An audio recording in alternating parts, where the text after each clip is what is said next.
March 11th. Make friends quickly with your opponent at law while you are with him on the way, in order that your opponent may not deliver you to the judge, and the judge to the officer, and you be thrown into prison.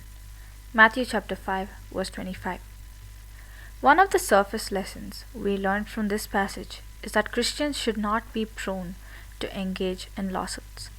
It is a natural reaction to rush to court to seek redress for grievances and damages. But the believer is guided by higher principles than natural reactions.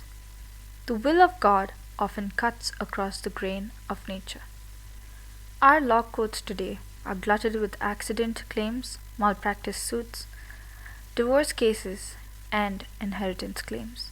In many cases, people rush to the lawyer in the hope of getting rich quick.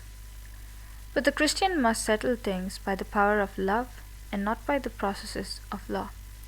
As someone has said, if you go in for legal processes, then legal processes will get you, and you will pay the last penalty. The only one who is sure to win is the lawyer. His fee is assured. A cartoon pictured the process this way. A plaintiff was pulling the head of a cow, the defendant was pulling the tail, and the lawyer was milking the cow.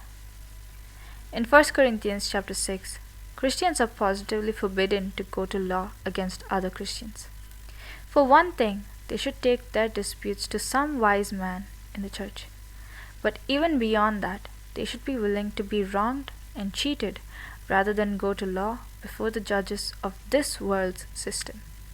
This, incidentally, would rule out all cases of divorce involving believing partners.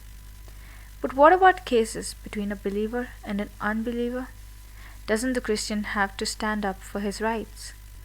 The answer is that it is far better to forego his rights in order to demonstrate that Christ makes a difference in a person's life. It does not require divine life to institute a suit against someone who has wronged him.